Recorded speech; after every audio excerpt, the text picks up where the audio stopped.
Go ahead and Google the term. Make sure you write it in your notes, guys, because it's something we will expect you to know. Kazi means wind, and kama means divine. And so kamikaze in Japanese essentially means divine wind. And way back in their history, they were going to be attacked by a group of Mongols that were inside the Chinese mainland. And right before this attack is about to take place, this huge typhoon blows over Japan and goes right over the top of the Mongols who were trying to invade. And this wind blew this typhoon, and it just devastated this entire invading army that was going to make its way into Japan. And from this point in Japan's history, they felt they had this divine wind, this kamikaze protecting them. And that's the root of the term of where it comes. The kamikaze was coming to protect them. A couple interesting notes about this. They really do have a very impressive wind that flies right over Japan. Does anyone know what it's called? If you watch the weather, they talk about it almost every single week. It's called the jet stream, and it's really high up above Japan, and it's a force of winds that travels anywhere from 400 to 500 miles per hour, and it really affects the weather inside of the entire world, and it can affect things that happen throughout that area. So actually, they kind of did have this wind that really affected the history of Japan, and it was something that they relied on. They didn't know it was the jet stream until later on, until that scientific discovery was made, but it actually was the wind protecting Japan, so to speak. They just had different explanations for it.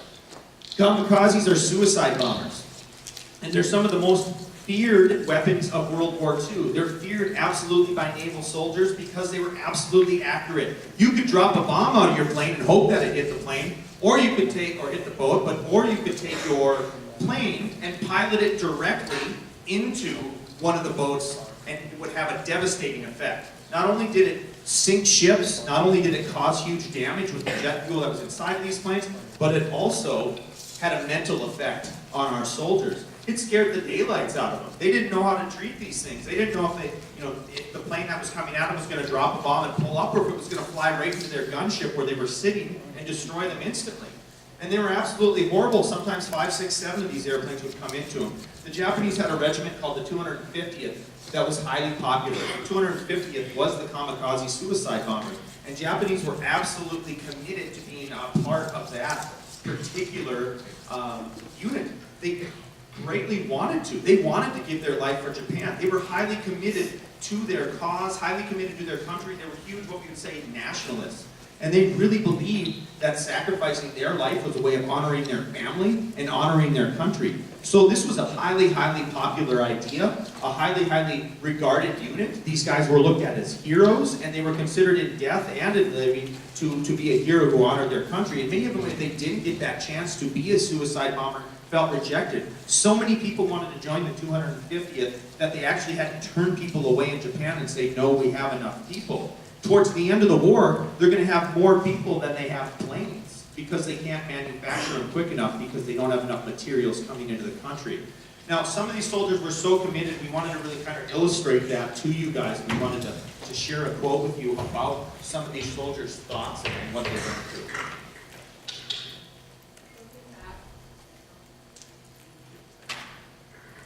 Looking back.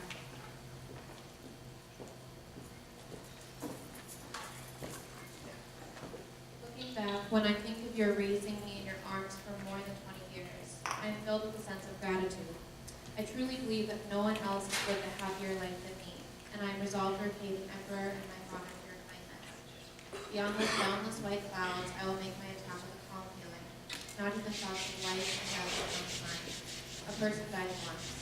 It will be an honorable day to live for the reason of God. 22, and letter to Walter.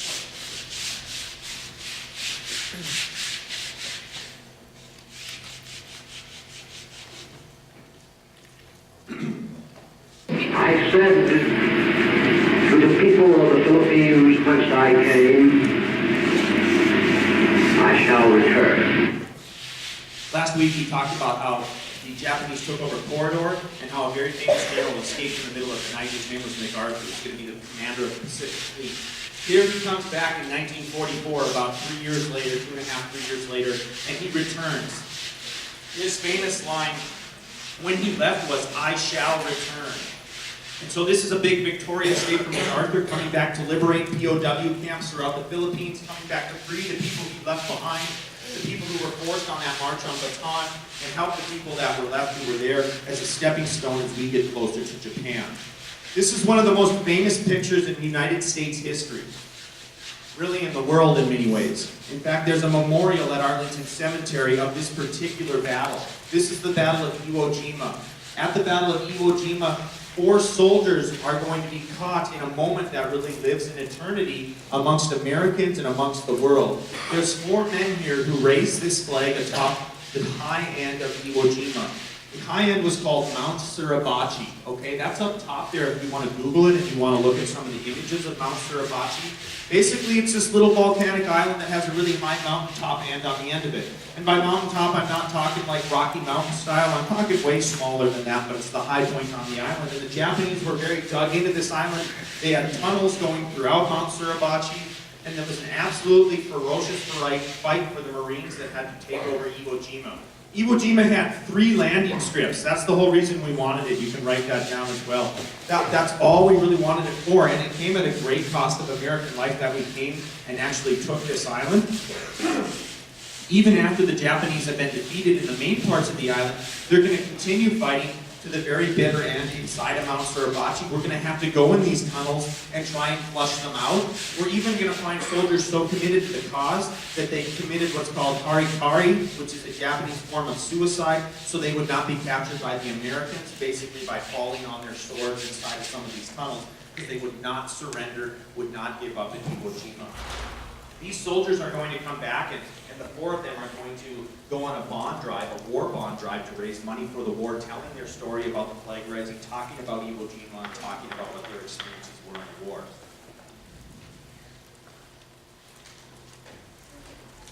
Potsdam is kind of the follow-up to Yalta. We've talked about 3 conferences. We've talked about the Wannsee Conference, the Yalta Conference, and Potsdam. And you're going to need to differentiate between the 3. Potsdam's a little bit different because it doesn't include the big 3. The big 3 who've been at all the other conferences, not the Wannsee Conference, obviously, but had been at Yalta, are not there. Winston Churchill is no longer the Prime Minister in Great Britain. We have a man named Clement Attlee. We also have President Truman. FDR has died in office, and his vice president is going to have to take over for the remainder of the war. So you have Stalin as the only really original person left inside of it. At this point, America has the atomic bomb. We kind of feel that we're the big, strong power here, and we're going to kind of start talking like we are, and kind of, as you guys would put it, we're going to show some swagger and show them that we're really kind of the next big emerging world power. We agreed that after the war, Germany has to be divided into occupation zones. We're going to split it up into 4 pieces. France gets a piece, America gets a piece, Great Britain gets a piece, and Russia gets a piece. This is going to lead to the next conflict inside of the world called the Cold War. This is an event on your guys' timelines. A lot of you are having trouble deciding what the Cold War is and what event you should have on your timeline for that. The Potsdam Conference would work because the hostility between Russia and America is beginning to come out. America's atomic bomb, they're beginning to kind of flex the muscle with that, and Stalin's really kind of trying to push his country around in position to have control of Europe. And America and Great Britain are really worried that Stalin really might be the next Hitler. He might be the next dictator to try and take over it. And then several pieces of Poland are going to be kind of cut up in the way that the Soviets wanted to kind of appease Stalin and some of his wishes for his country after also being an Allied victor. So one of the biggest things to me is Potsdam divides up Germany, and it's really the beginning of a tension erupting in the Cold War in this next period of American history.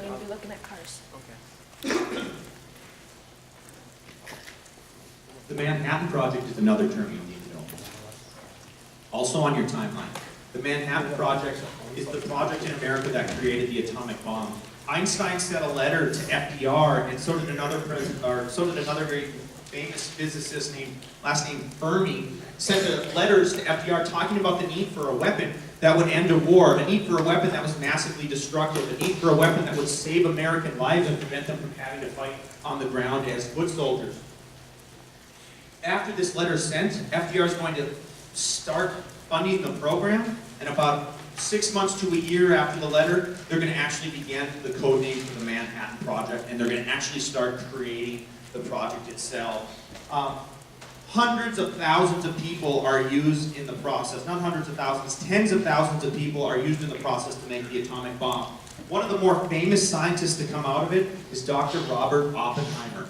Oppenheimer is the lead scientist, if you will. He's an Austrian. There's a lot of irony in the fact that Germany was trying to take over Europe, and people were escaping by droves. People like Einstein and like Oppenheimer come over here, and some of the most successful scientists that are going to put America at the forefront of science and technology inside of the world.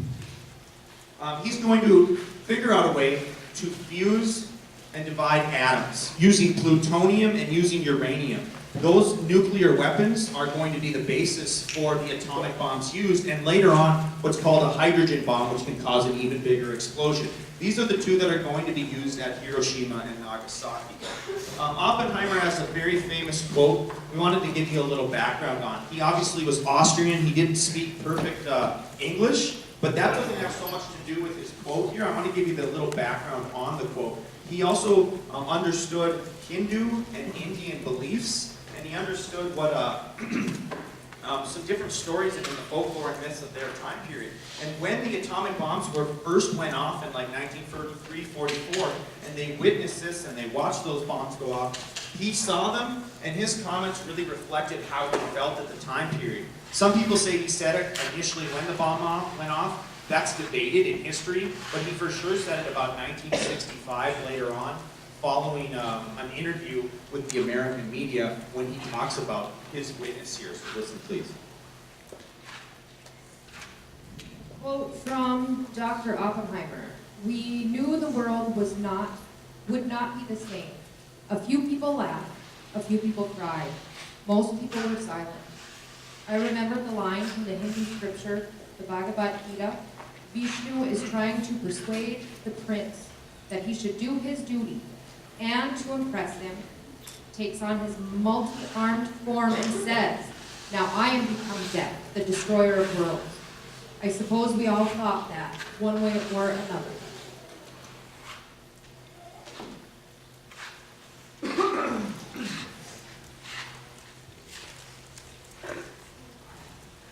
The first atomic bomb is going to be dropped August 6, 1945. You guys know that on your timeline. The name of the plane is called the Enola Gay. Interesting factoid, often asked a lot of times about a person's life. The two bombs are called Little Boy and Fat Man.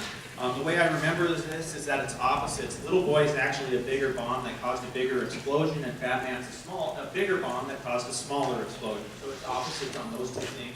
They take off from Tinian Island. The bombs had been well tested at this point, so that we knew what they were going to do. Hiroshima was both an industrial and a civilian target, meaning we didn't drop the bomb necessarily just to destroy military bases. We literally dropped the bomb knowing we were going to drop it on guys like you and me, knowing we were going to kill teachers and students, knowing we were going to kill moms and dads, knowing we were going to kill civilian workers, and not just a couple of them. Somewhere in the area of like 200,000 people are going to be killed in one instant when these bombs go off. An atomic bomb creates a heat by combining atoms and by breaking the atoms in the air that we literally can't see and sending out a huge shock wave.